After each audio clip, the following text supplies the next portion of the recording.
Bonjour et bienvenue dans votre émission préférée sur cleboa.com. Très chers internautes, scannez vos hommes vraiment. Jolicia Sampi, la poupée Barbie de la presse en ligne. Je vous aime beaucoup. Place vos ali, place tout beau de la émission. En tout cas, na lingi bino mingi. Ah bon, continuez toujours à s'abonner, à aimer, à commenter, toujours, bah, commentaire, et ça l'a bien, parce que vous allez bah, genre, commentaire, en tout cas, que le bilan trop, et comment on dit, moi, problème, donc, comment on dit, merci à Delanation Toton Banda, merci à Pichu Mangaya, Boss Lid, ma maman chérie, ma maman que j'aime bien, ma maman adorée, ma gars Sili Kelinga, Nabi Kekamité, Okosepela Note, aux Anabiso bien. Là, je profite directement de dire un grand merci à celui qu'on appelle Jolili Atala, en chair et Anos, merci à toi Herman pour le garçon slim. Merci à tout le monde qui aime Jolicia Sampi. Merci à Batunos, ça va continuer à toujours Colanda cleboa.com. En tout cas pour aujourd'hui, on va aller recevoir pour vous celle qu'on appelle Yannick Mokonzi, les grands frères de Karine Mokonzi. On va parler de tout sauf rien parce que tout le monde Karine au Batunos va y aller dans le monde. Il y a chronique musicale, il y a chroniqueuse, les loyaux a commis chanteuse. Toujours ébatté Karine, Azena ba talent caché ou soit Karine abando mbakala obiso to tukalo ébatté parce que to lali to la moki paf to monier à Saline Zembo mo à rendre hommage na DJ Arafat au bâtiment so ba yebiki azali susu parmi bisoté de to ba to kita na terrain to so la na grand frère nae koko matoko ma sur place tout à la cabo ba signaler biso oh non Zembo ça souté ba restaurant na YouTube to ebité Zembo ba restaurant parce que ayemba ka moto na kati ou bien za makambo so za la sima ou soit Zembo nezaki nzembo ya mutu déjà oyo ayemba ki Karine ye kozwango donc ba question c'est belé to se poser nde to nga ki to le canon na famille ba to so la peut-être ça expliquer à famille to ye ba vérité eza ya nini wana naroki jamais coupé sa micro na mon invité sans pourtant dire un gros merci à celui qu'on appelle les pharaons noirs et dit et moi mon goy les pharaons noirs babi garçon soit nana piaka place aux alliés vraiment je te fais des gros bisous merci à tout le monde là je vais aller directement dire bonjour à mon invité. Il s'appelle Yannick. Bonjour Yannick Mokonzi. Bonjour Yannick Mokonzi. Bonjour ma chérie petite sœur, ça va? Ça va bien Yaya. En tout cas, pour comprendre que tu écoutes dans Moussala, tellement tu as un programme déjà, tu sais que dans le programme depuis calendrier qui non azana choité, il faut à Toyambaye attendre ndinga Moussala bonne activité ma bonne soirée. Ouais, ça se passe très bien, très bien. Yo mo yebika monde to sala boulot ba coller bateau ba opesa alors na bika tango bengi na bi aya kaka. Comme la zone avec sous palais, ça va prendre du temps. Sinon. Bonne santé, Marambono son. Ouais, ça va. C'est bon Yannick, oyebi ke soto ya mbio mingi. Na préfère na bengo Yannick parce que ya on est so compliqué vraiment. La peki ça trop. Déjà la peki ça trop. En tout cas, ceux qui to yambio vraiment to zala makambo belé to ngato e ba vérité moko o ezala toujours caché to ngaka yo o éclaircir biso. En tout cas, tout le monde est Karine Obatno soit une chroniqueuse, mais tout le monde a commis Koyemba. Tongi Toyeba, Karine, depuis Kalabanda qui Koyemba ou bien ça a l'homme a créé parce que ma casse n'a bilo quoi. Dorénavant déjà Karine a Oyemba déjà tant on a dit mon amour qui voit dans autres sambela na et pas maman langue. Elle chantait déjà. Ouais. Elle chantait déjà.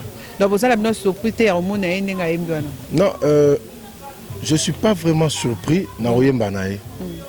Moni, mais est-ce qu'on a nenga canaliser on a royemba mobo peut-être il y a bien la marambanzambe mais ils appellent bien na oyo bon ils ont une inspiration na eko amoni moi j'étais étonné moto il un peu qui toko grave nga ba benga partir poto mais petite sœur asali ayembele Arafat mais quand j'ai vu ça c'était hier soir ben elle est quand même à féliciter. C'est quoi la famille, mon babo ya minzembo alandeni abo mona bino so bofandi bo vraiment bo sentir que non la chroniqueuse a chanté a changé a comminaé la chanteuse Karine Mokonzi. Ah oui bon. Au moins tu yambien bien pour me caper me ko hein pour éviter maman bébélé quoi. Mais tu so comprendre là. Pour éviter maman bébélé du genre. Mais du genre ben d'accord moi mbabo. Au moins tu noté baba lo ba soutenir Karine finga ki Karine sala ibo. C'est un peu ça pour Nanga. D'ailleurs, il est pour Nanga na mona ngisi, soit bébé tami balé pe simbala. Mais que na rythme. Mais la carte nzembo en fait tout le monde ne dirait pas les qui na ba crête parce que babi que non a crête bat na carte nzembo on total ki oui atanga ki ba ko mais parce que Karine azane lo mo atanga ni komba batute mais bato batali nzembo ba ba que non a crête na carte hier au tala nzembo le mona place à crête qui. Non, moi j'ai pas vu ça. J'ai pas vu ça. Maman a monté, c'est vraiment franchement on a habité. Au téléphone, on a besoin des eaux chargées, on a un tala sous bien et basso qui a chrétien mais na monité. D'accord, merci beaucoup pour tes réponses, Yannick Mukondi. Mais naebite sokoza naebite soki nazo apprendre yo ou bien oyebiango tocho yo kake nzembo na ba retira on a YouTube eza sur na YouTube de. Balongoli on babi que no ça qui nzembo abatu. Bah je sais pas, je me dois apprendre en siko. C'était quand? Pour un talent na YouTube c'était hier non? L'obné na talent que na pour YouTube balongoli lelo bien comment? Bah ucho longolo kaming na YouTube eza sur te babi za qui nzembo. Mais pourquoi? Non, tu es dit que non, peut-être ce que ça qui n'a pas. En tout cas, moi je connais pas la vérité. Na écoute, ma reste c'est ça benga bino ebisi bino yangwana na kamwe pe na kamwe. Non, c'est moi parce que déjà avant bimisa yango abanda ko boaka ba parti. So yaki ya mutu. Déjà tant boaka de ba parti wana, banga ba longolo mbala moko non. Hein, n'est-ce pas? Mais tant bimisa maman ba longolo pourquoi? Ils en ont peut-être bon. Au moins bidon boza bato ba réseaux sociaux bato marambe belé peut-être yaka motema mabe moko boye esalemi wana to sulinganga bato ba monika noté petu abeti loko parce qu'il y a vraiment tout le banandinga mabete il y a la clip moi kitoko impeccable et puis elle a bien chanté ozomona akina level mo pena ya moi bien déjà ozomona et zaka la jalousie déjà ba ki kata ezaka bato. Ma chérie, je vais les réseaux sociaux. Ce qu'on a dit qu'on apprendre en plein plateau, ni ne pas apprendre ça l'ondé ni quoi que non et l'eau mort, il a bien chanté, succès moussou sondé tout le monde a la journée moi comme il y a 600 et quelques bon 600 et quelques de vues mais du coup kaboto la qui va retirer et ça l'ondé. D'abord on a fait courage dans la place à Zali. Courage déjà, parce que ça on a ça courage et ça n'ira pas parce que peut-être que soit un longwa peut-être que Karina finga kaya qui n'a pas sala Karina a manqué de respect au moins tu as un monde de musique en temps temps soit bête mais logo boy peut-être ce qui n'a qui bien ba bloquer qui était ni ba bloquer boy angé peut-être sous sentiment ça y a mis balai il y a mis ça tout alors ça attend sous mingi focaliser na moi musique en moi ouais parce que la musique et ça la moi oui abandon tu na kuba question le bibo moni ndeni so esimbina comme na si on est ba sali boy mo tekno bazong c'est soit luka sous sujet moi bando finga bato hein na vie faut encourager mutu na makambu ya bien peut-être que changer peut-être musique quoi yembi tant sur le lobe so ba de ba sepele na ngoboy so ba sali linganga na te peut-être il a changer pe ouais ozomo il a changé dans l'angaï. Et changé dans l'angaï et puis évoluer très bien. On se montre. On les beaux bandaka ko bandaka ko finga tanga bando finga kaka bon aller botika e moko e comme landa. Et comme la famille. C'est Dick Mupemba roi. Ozomona petite sœur Azakuna bo soutenir Nagler. Boy. Arsi Boutito. Natiki na maboko na bino toujours des ala. Si quoi soit sali que tu veux apprendre quand tu veux continuer à apprendre na plateau, ba ko ba que non musicien moi na sima nango. Réaction na bino na compte sa famille ça non. Tout ça est soumis. Tu sais ma petite sœur elle est mieux placée pour nous se charger dans mission à sima nango. Parce que wana beneza domaine na. Donc, bien la famille des Alaka, bon, il y a chrétien, tout le monde, a chrétien de misère, oui. Parce que quand je pose la question que, ce que les amis, c'est moi, que nous avons mieux placé qu'on s'en charge. Maman, soyons réalistes. Tu comprends ce que je veux dire là? Moutou, à saler l'eau et que, et en vol, il y a bien. Ce qui est réellement Moutou à ciment, à intercaler. Pour la Karine Rossani. Pour la Karine. Non, parce que yes quoi ça n'est l'homme moko ye e cause la muto sele kamboze l'homme mutu mususu accompagne d'ailleurs muto sali bo yes quoi kepa muto e muto ana linga minga s'attaquer nae à s'en charger nae. Non là wana ngape na muto tango lobi muto alinga minga wana c'est-à-dire quoi kota pena te peut-être on s'est chargé quand la moto à caler bongo à intercaler musique nae bongo. Je préférais. Donc si je comprends bien, famille Bazana Baron pour nous soutenir. Famille Bazana. Non, on n'est pas là pour soutenir Karine avec de bêtises. Ouais. Soyons francs et puis réalistes. Vous comprenez? Mais quand elle a fait à ça les lots, il y a bien. Il faut tout booster et qu'il est bien. Mais tant que nous sommes à Simane pour attirer coq à jambe, attirer code. Mais c'est elle-même qui a eu mon ébining comme ça chargé dans le bâton. Tu crois que moi je peux passer dans les réseaux sociaux, dans la télé, dans le plateau, pour dire que non, Moutassali Karine, non, vas-y. Non. Ce que ba sero mususu bazala baleki na bango soki ba net ba famille mo bo Karine a s'attaquer na bango ko ba ndeko na ba baleki ba zongi. Ba répondre bango. Bino ce que ça la bino. Bah là, j'ai pas vraiment capté la question.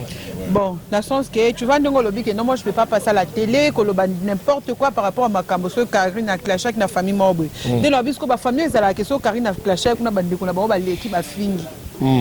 Binosco, bino la famille a bien besoin de non, bisous tous en été pour tout ça chargé dans ma cambo Karine, non. Elle sait comment gérer ces trucs à elle. Elle sait comment gérer.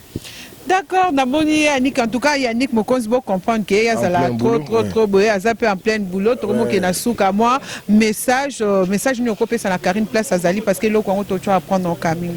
Ben Mamboli courage déjà félicitations bravo d'abord pour Nani Nayo Wano Saliwana hommage à DJ Arafat Yoro. Courage kaka ndenge di bakanya on peut bongo faire un effort encore. Bon mais lango peut-être il y aura na basimango bat bazali ba mekapé ko fungolango. Courage kaka quoi. Courage et belé. C'est un peu ça quoi. D'accord, na kena souka question souka na clôturer na ndenga umeli na poto kuna Karine na umeli na poto bino famille bo sepela tika la kuna ou bien ya kar moko azongana. Dorénavant quand c'est toi qui poto bon Karine OK maman peut-être mon baba poto ministère soit accueilli bien chroniqué soit accueilli et Kundare apparemment elle se défend bien là-bas. D'accord, nous voici déjà à la fin de notre émission. Moi, ma salutation à Batunion. Ah ouais, salutation Cédric Moupemba Roi, Nagler Bouéboué, Arsi Boutito, Massalangaï, bon toi à Paris, hein, bah gérer Karine très bien. Massalanga Lembolé là, aux États-Unis. Là où je travaille, mon boss Tarsis c'est Poupois et Judith Mokondi. Vraiment, na place dans salaire quoi. Et puis salut à tout le monde, Karine Yanga, Laetitia Boliko, les cœurs de l'homme, Judor, ma petite nanga pe na moi déjà ma petite nanga na sima ba oganga gaga déjà.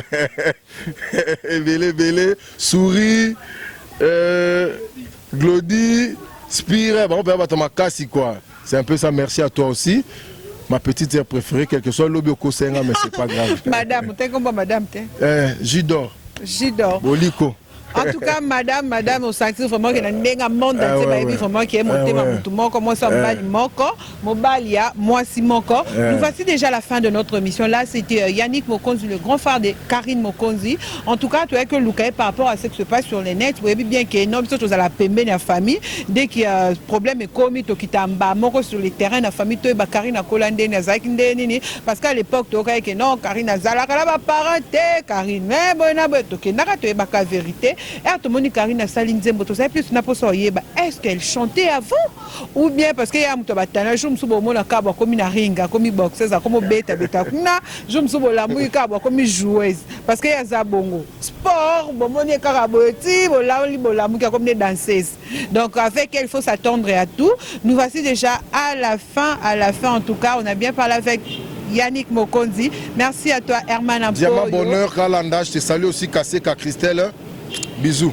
Les pharaons noirs et dit Momongo, je te salue là où tu es. Jolia Talan, Charéanos, je vous aime beaucoup. Bisous à vous. Herman Apo, le garçon Slim, Berger Junior, je t'aime beaucoup. Mouah. Bisous.